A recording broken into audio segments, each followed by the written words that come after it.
Okay, kind of a bluey purple glow on this darkened side. And it stays kind of purpley.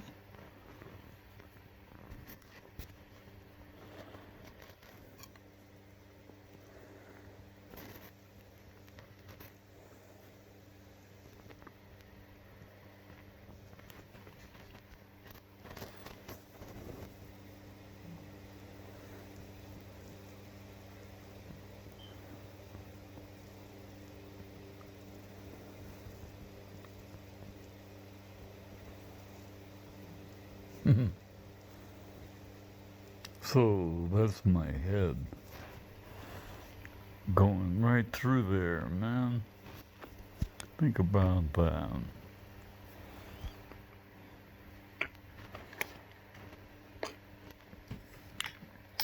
Okay, lights out. We've got a reflector behind it. So let's see if we can see through my fingers.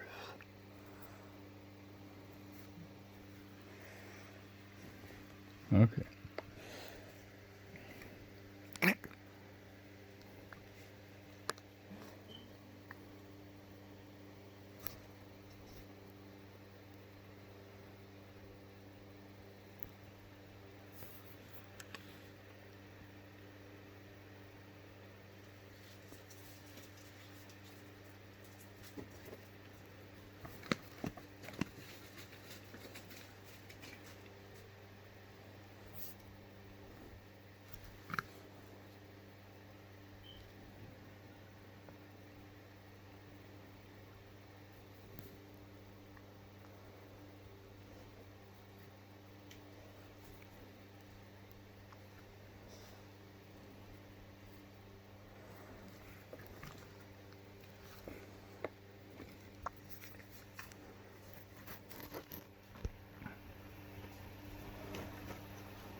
See that orange is beta or heat, something like that. Or beta and heat. Um,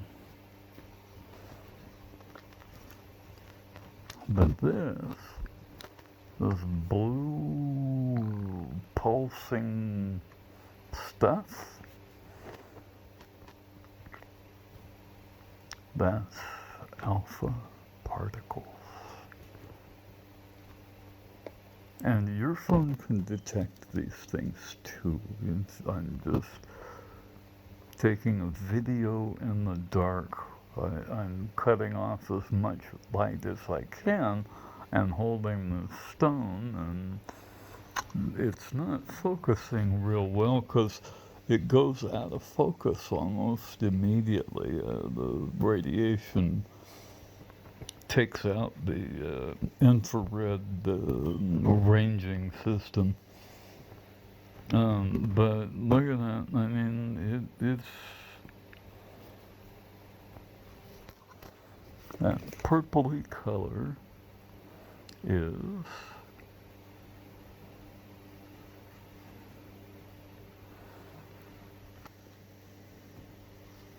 the kiss of death from the Radium Girls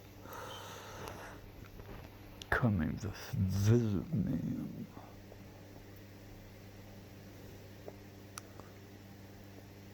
And tell me to lick the brush. Lick the brush. It doesn't matter if you die. It gives us good watches. Lick the brush. Obviously, having accurate watches that you can see in the dark more important than a few women. And they licked the brush. The Radiant Girls did. They licked the brush because somebody was getting rich, rich, rich off of their labors because they didn't know any better.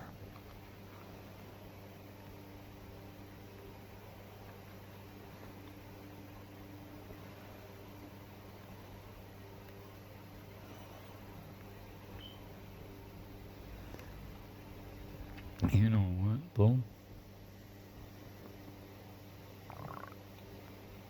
If anybody was gonna find this, it'd have to be me, 'cause I do know about this. I know a lot about it. Because this is what my father did.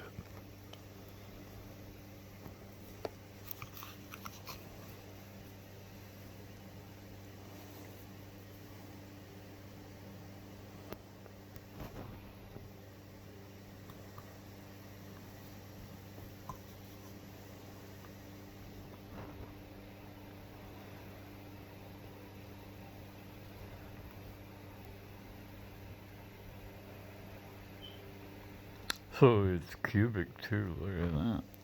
Like the universe. You know why the universe is cubic? Cubic means it's the same in all three axes. And X, Y, and Z, the primary axes of three-dimensional space.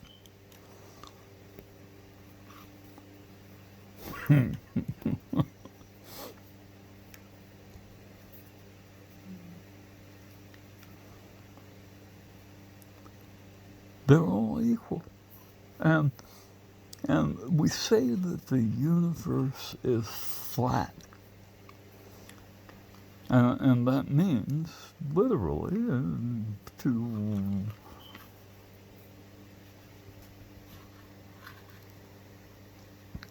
it means that no matter which way you go, and there are no preferred directions, it's pretty much the same. It doesn't matter which way I go. It's pretty much the same. And if you look at some of my deep space pictures, you'll see that those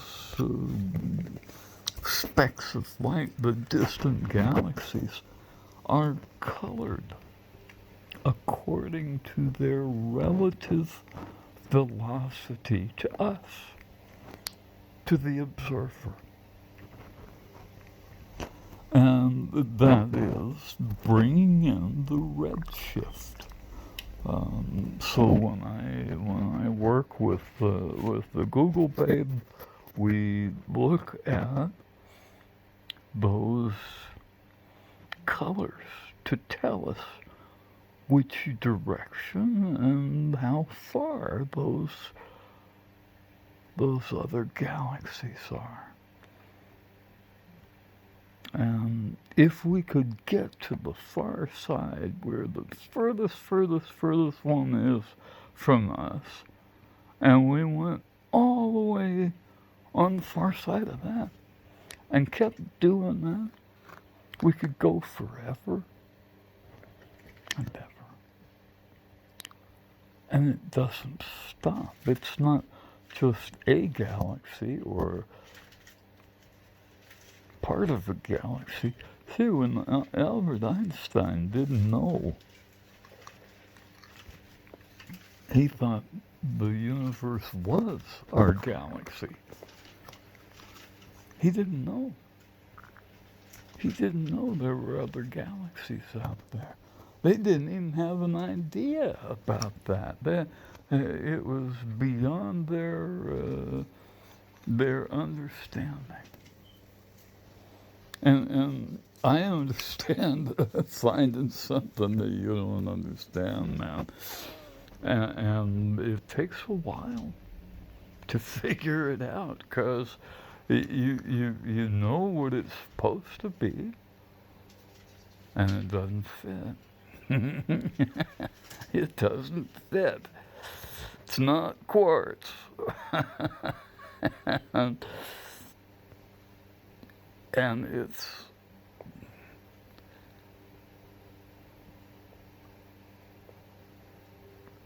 it always brings new questions. Like, if this is radioactive from the KT extinction event,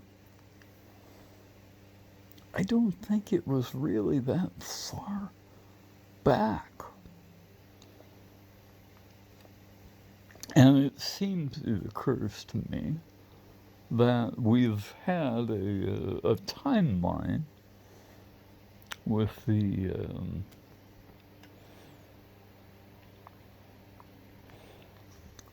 Navajo and the Anasazi going back about 12,000 years. And the Navajo and the Anasazi were co-inhabitants of this neck of the woods where I live. Actually, where I live, the Tohono O'odham people live, and they are the people of the desert. And they do what they do, and they're related to people down in on the shore of the Sea of Cortez.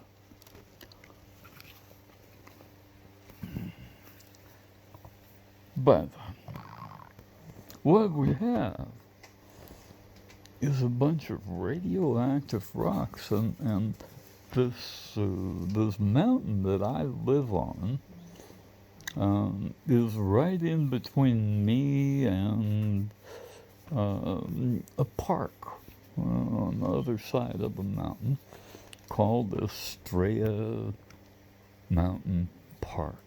We live in the Estrella Mountains, and we couldn't think of a better name. I think it's a beautiful name, and I have had a love affair with it for about 25 years. Estrella, the range of the stars.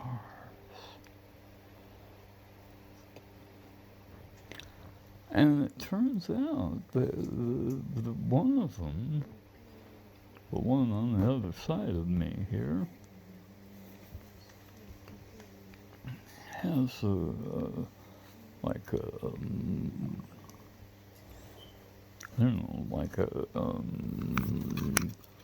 if I drew a picture of a tank, it's got a big turret on the top, and it's got a thing sticking off of the front of it that could be, moved around. Okay, and that's what this thing looks like. It's sitting on an object that looks kind of like this, where there's a turret in the middle,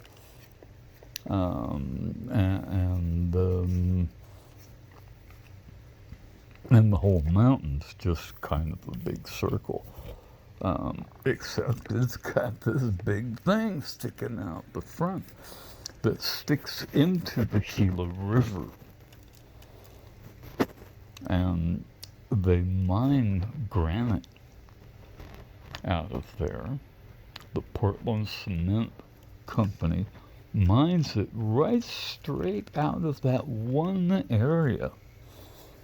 They mine other places too. They do. They certainly do. But where they do that, they've got settling ponds that we use for separating out radioactive isotopes in in our uranium mining.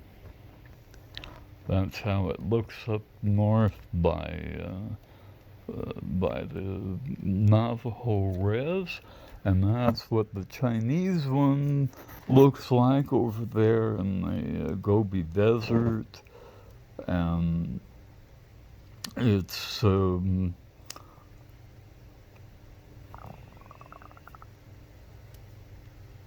radioactive glow that is way brighter than this. See, this when I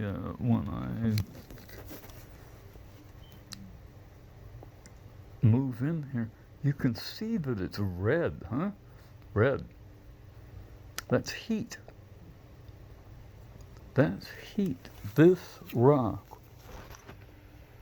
is giving off enough heat where it glows red. And it's giving off these other particles, and they're moving more or less at the speed of light, and they are solid. They're things. It's stuff moving at light speed and carrying all that energy. The decay of uranium is splitting up an unstable atom of uranium, U-235, into thorium and lead. Thorium, radium, and then there's another couple of steps in there. As it moves downwards through the lanthanides,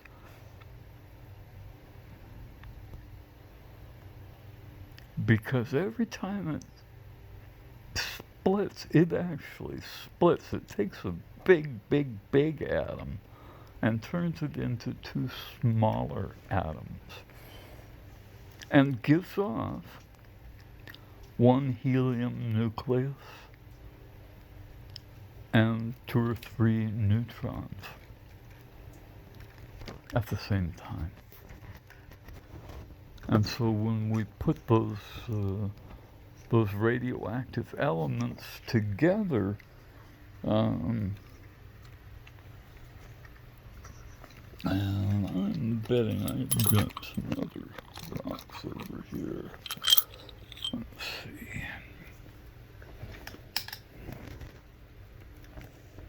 Yeah.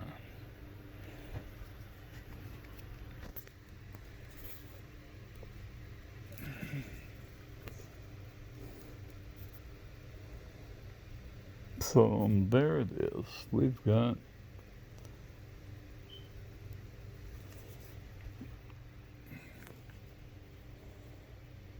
this little blue spot right here.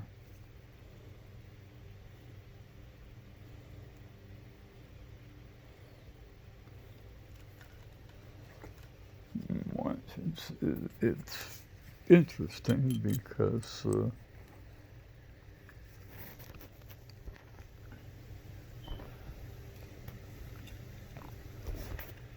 turn the light off again. Okay, and here we go. We're going to just move in.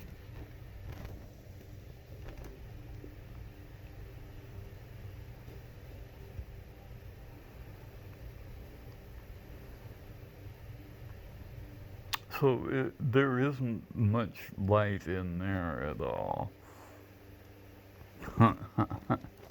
Okay, and boom. Forgot to turn that off. Let's see what it looks like now.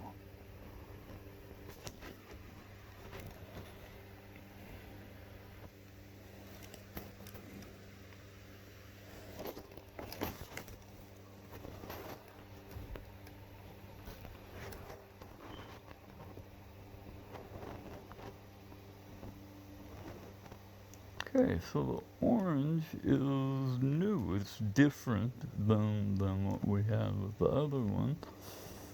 Um,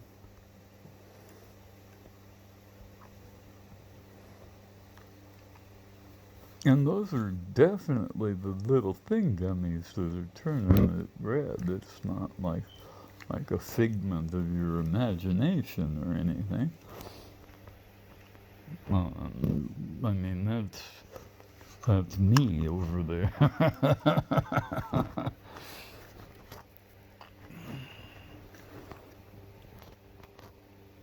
And this is radioactive. Almost all the rocks behind me are radioactive and in my yard. And, you know, I've been here for 9 years, 8 years, something like that.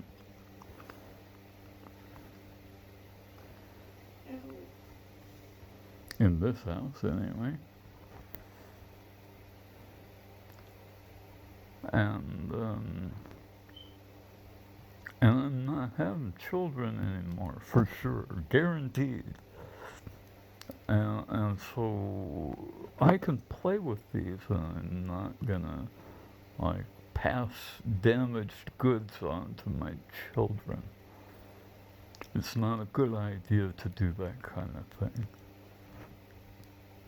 This is really a seriously radioactive thing, and I don't know what it is, man. I bought some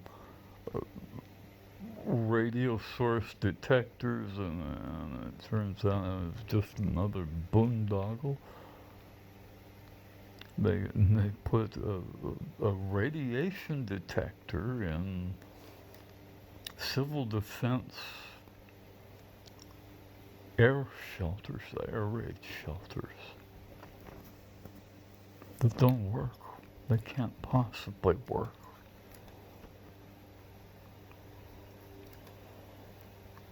I mean, the thing turns on. It turns on.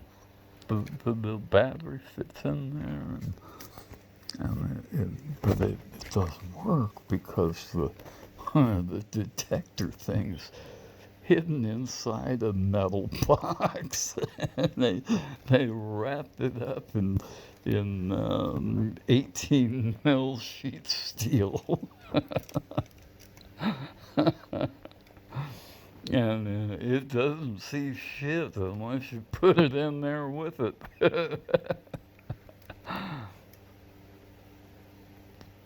And it doesn't even see it then. I don't think the fucking thing ever worked, man. I think it did what it was supposed to do, which was cost money. They spent money and kept spending money.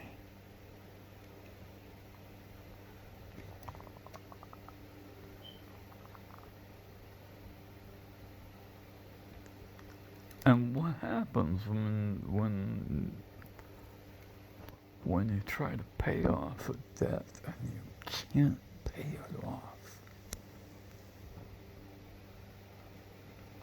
No matter how hard you try.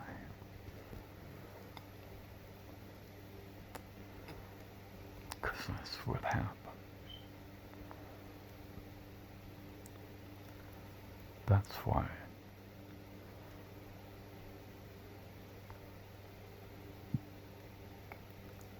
That's why this is going down.